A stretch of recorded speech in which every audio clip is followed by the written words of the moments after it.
जीवन की जो वास्तविक घटना होती है ना, वो बहुत कुछ सिखा देती है और प्रैक्टिकल एग्जाम्पल से सिखाती है। देखो सुनो कैसे।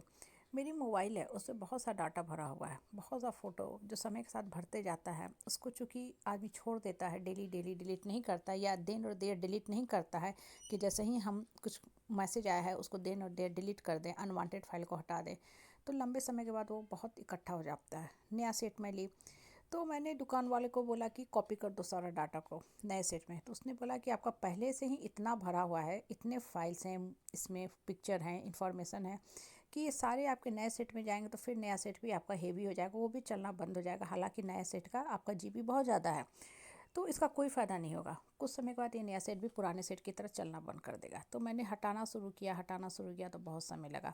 अब इस बात को लेके मैं सोचने लगी कि हमारे जीवन में भी देखो कितनी सारी कमियां होती हैं, मन के अंदर कितने सारे सोच चलते रहते हैं, और उसी सोच के साथ हम लोग जीते रहते हैं। समय बीतता जाता है और एक समय के बाद सबका धरती से डिपार्चर होना ही होना है।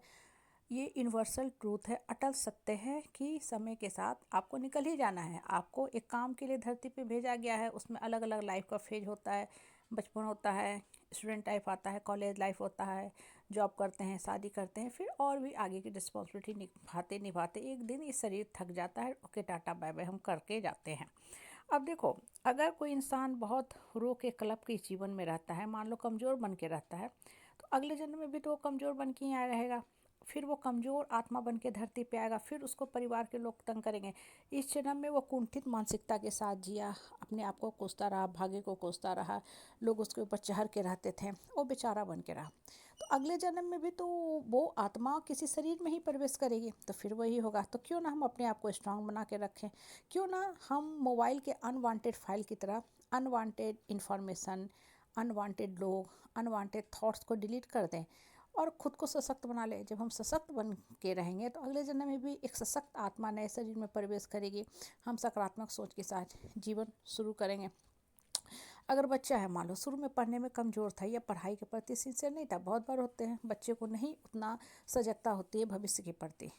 तो बच्चा मान लो 10th अच्छा नहीं किया, लेकिन उसके बाद बच्चा का मन जागृत हो गया कि नहीं, अब मेरा कैरियर शुरू हो रहा है। बहुत अच्छा किया, पढ़ना शुरू किया, 11th 12th अच्छा किया, आज अच्छे इंजीनियरिंग कॉलेज में एडमिशन हो गया, अच्छे मेडिकल कॉलेज में चला गया और बहुत सफल रहा। अब उसका अच्छा भविष्य बनेगा, अगले जन्म में भी सुंदर भविष्य लिखेगा, क्योंकि नेक काम कर रहा है। लेकिन अगर बच्चा स्कूल में भी ना पढ़े, आगे भी ना पढ़े, कॉलेज में ही जाके ना पढ़े, तब तो कैरियर बर्बाद हो जाएगा ना। फिर उसका पूरा जीवन ऐसे ही वेस्ट होता जाएगा। कहने का मतलब क्या है कि धरती पे जब जागो तब सवेरा, मतलब अब आपको बुद्धि खुल गई कि हाँ ये सब मेरे साथ गलत सलूक हुआ है, उसको मत सोचो। अब सोचो कि अब हमको क्या करना है। मैं अपने बच्चों को भी यही सिखाती हूँ, जो बीत गया उसका बहुत चिंतन मंथन नहीं करना चाहिए। जो चीज़ मेरे हाथ में नहीं था, हो सकता मुझे बुरा भी कुछ अगर मिल रहा है तो कहीं ना कहीं मेरे कर्म का फल था, वो कट गया।